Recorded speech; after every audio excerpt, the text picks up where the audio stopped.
Before we get started today, we got a bit of a trigger warning for you. This episode includes references to sexual assault. We don't go into depth about it, but we do mention it as it is a part of the plot of the movie. Between the 17th and 19th centuries, the West African kingdom of Dahomey became very powerful by conquering key cities on the Atlantic coast and becoming a major supplier to Europeans looking to trade for slaves. The Dahomey also had an all-women regiment of soldiers known as the Agoje, who were fierce warriors. The general of the Agoje, Naniska, played by Viola Davis, feels conflicted about her nation's involvement in the slave trade and is attempting to urge the king to consider less barbaric trade practices. Between her duties counseling the king, leading the army, and contemplating the choices she's made along the way, Naniska bears a heavy load on her journey to become the Woman King. I'm Ronald Young Jr., and I'm leaving the theater.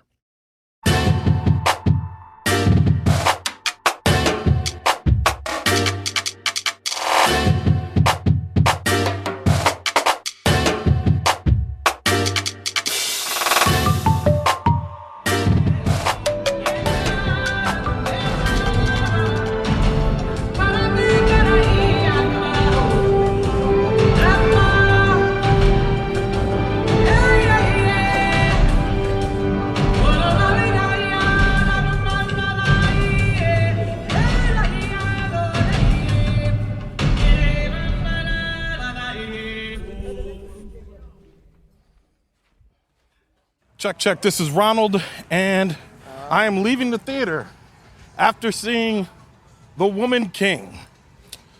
The Woman King, written by Dana Stevens, directed by Gina Prince-Bythewood, starring Viola Davis, Thuso Mbedu, Lashana Lynch, Sheila Atim, and John Boyega.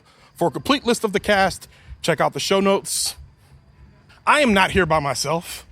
I am here with Viola Davis superfan. Am I? I don't know. I like her, but it's Nicole.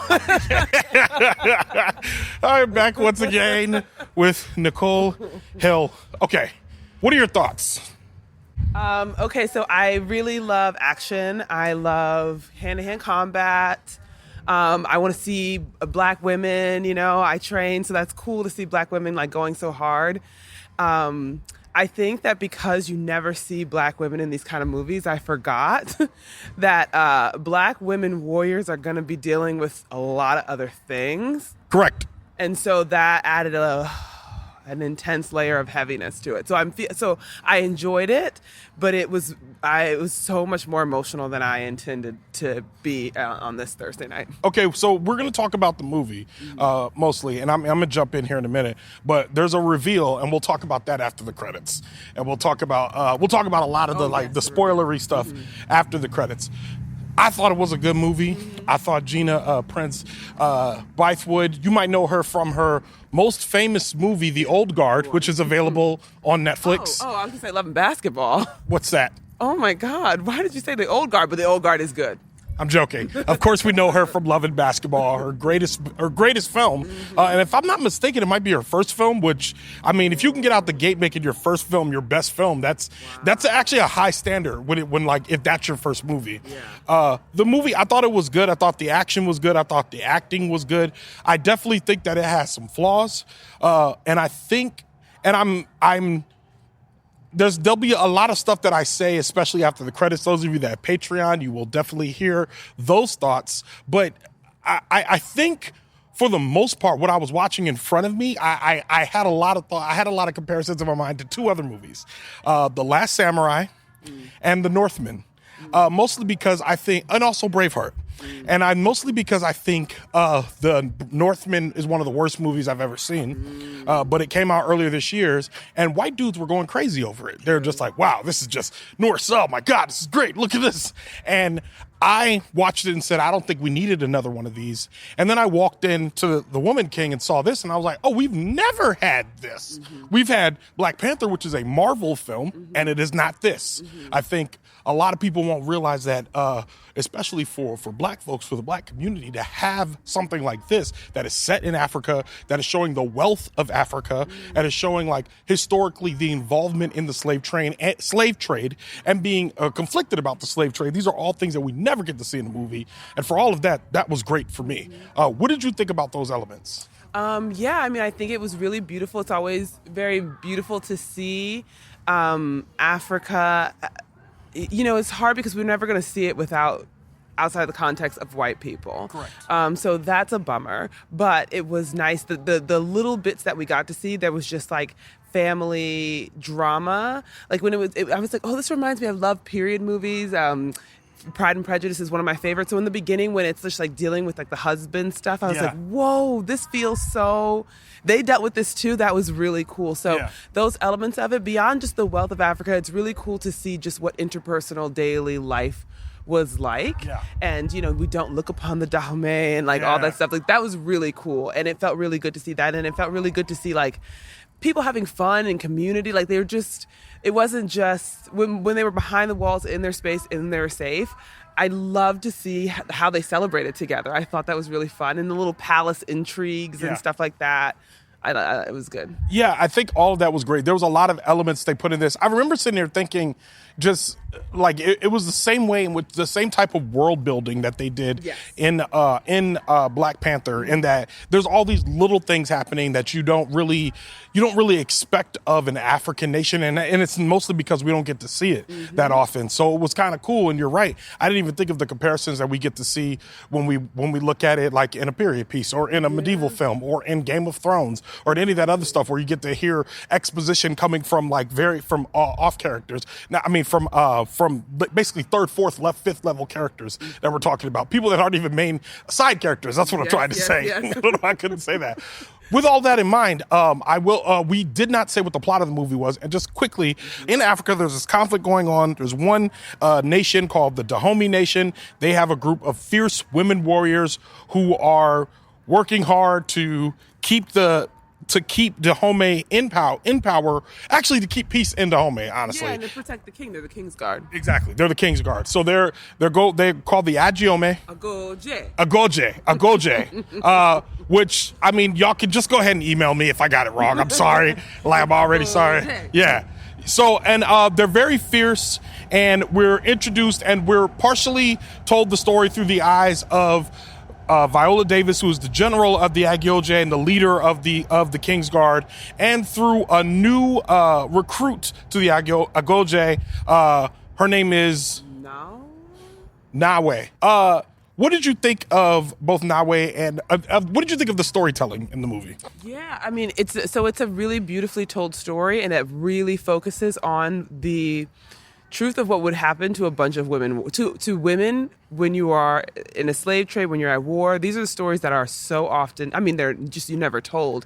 I don't know if they had led with that, if people would even go see it. I don't know that I would see it if they had led with that, because it is really, it's important to see, it's important to tell, but as a woman, you're going to be dealing with a lot of other things if your country is at war and if your country is selling people.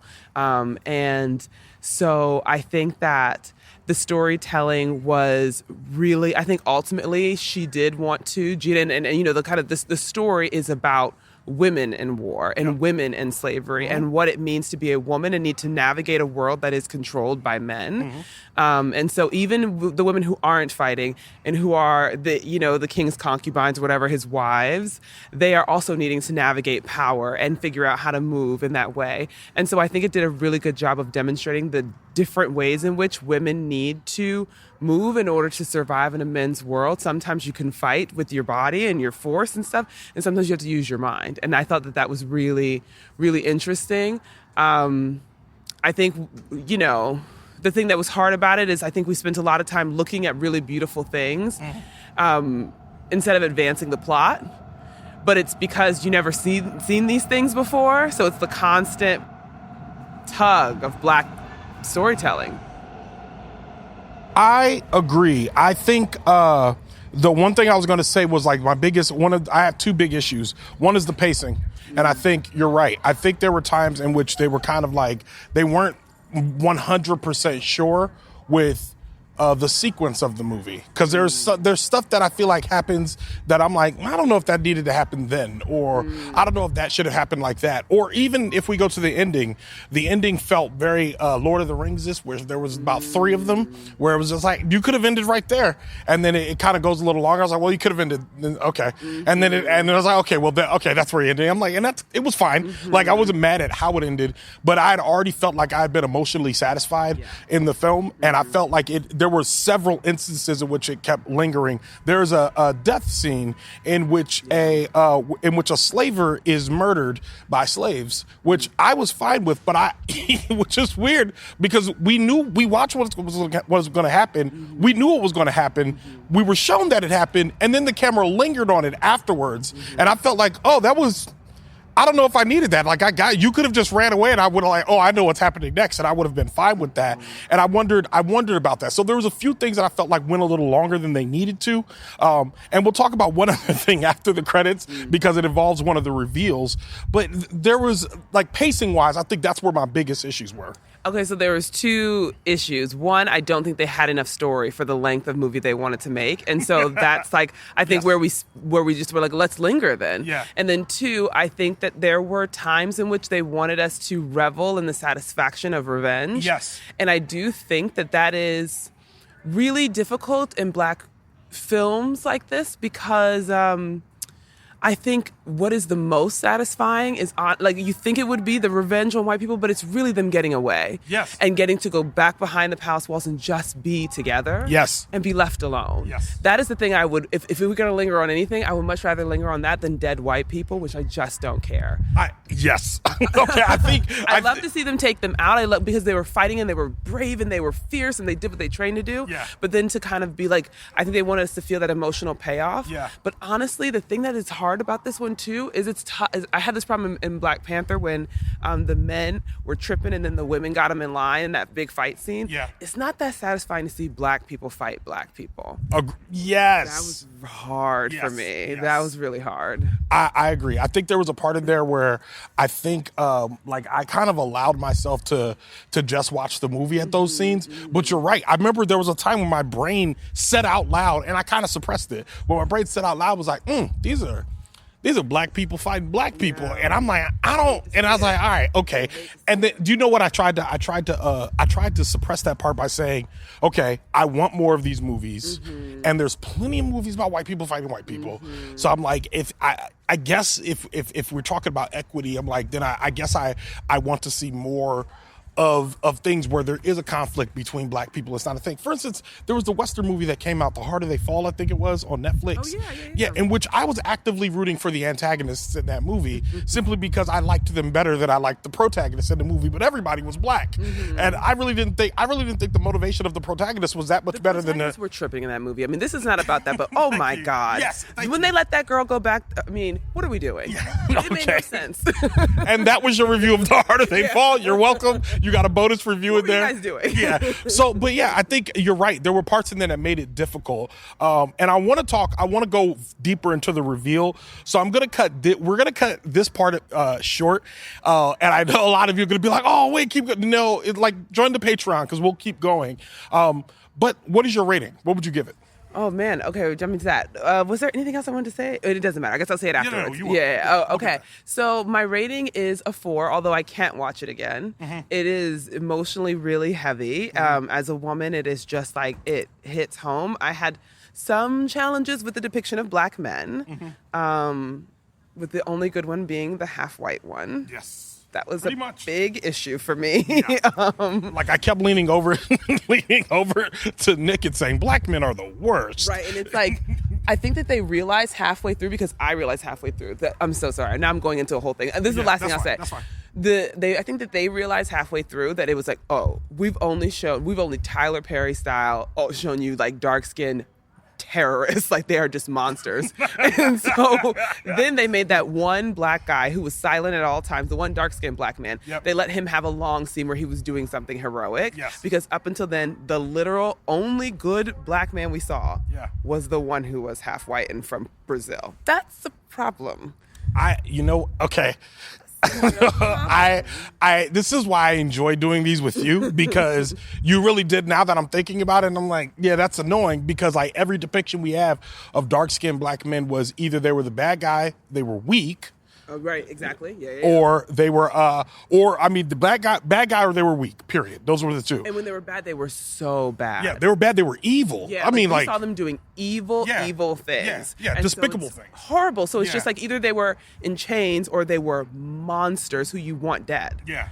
That's a problem. Yeah. So, but I think that it's still, in terms of like representation, I think it's important. In terms of storytelling that we haven't heard, I think it's important, and being the first. Yeah. As a woman, I just like love. I wish there were way more fight scenes. There were not enough fight scenes, but I loved when they were fighting. Yeah. Especially when the camera focused on them, because they're beautiful and strong. Yeah. So it's a 4 because it is a beautiful story, and because I'm super biased. I mean, I'm sure Yeah. I'm sure if there was at all, if everyone was white, if they did the exact same thing but they were white, I probably wouldn't give it a 4. But I can recognize that I just appreciate being privy to the story. I haven't seen it. I'm going to be thinking about this for a long time. I give it, it was funny. It was a 4 for a while, and then it dropped down to a 3.75 for me, which is like, not to say, because I agree with you. I think this is essentially like my spirit is telling me this is a 4-star movie. Like, the most logical and critical parts of me are saying that I think there were parts of it, and especially, and we'll get into it more, but there were parts of it that I was like, I don't know why you did that. You didn't need to do that. And I felt like it wasn't anything gratuitous or bad, but I mean,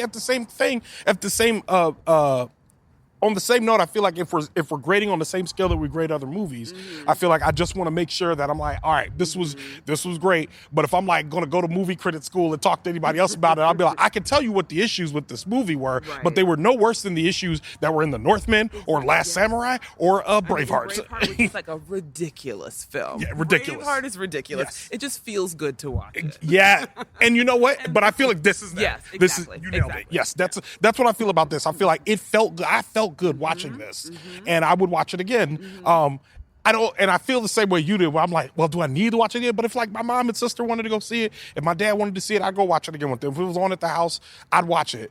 The only reason I wouldn't, the heaviness of it. I think It is heavy. Like, the telling a woman's story in this is inherently going to be heavy. Yeah. And a woman's body can be used in a lot of ways. And we got to see them choose for themselves in some cases, but we also got to see them not. And that's hard. Yeah. And it's real and it's important to tell, but it's just heavy. Yeah, I'm going to average our scores, and I'm going to lean to your side, and we'll call it a 3.99 of 5 stars, which I think people have seen my other 3.99 movies. You're really only getting penalized like a percentage of 1 point here. But yeah, I mean, for those of you that have Patreon, jump on over to Patreon. We'll have more after the credits. But with that, Leaving the Theater is a production of OhitsBigRon Studios. Thomas Tyra of Bias Studios mixes the show. Thank you, Tom. Show art from Heather Wilder. Theme music by the mysterious Breakmaster Cylinder. For more information about The Woman King or Nic Hill, check out our show notes. You can follow me on Twitter, Instagram, and TikTok at OhitsBigRon. That's at OhitsBigRon. You can find out more about this show and other OhitsBigRon Studio shows by following us on Instagram at OhitsBigRon Studios and on Twitter at OhitsBigRonStew, STEW. Leaving the Theater will be back soon. Thanks for listening. Also, Nick, thanks for coming. Oh my God, you're welcome. It's my pleasure. Thanks for paying. What? Paying? Oh, okay. What did you think? I was like, wait, we didn't agree to a payment. I'm not paying you for this. Oh my God. All right.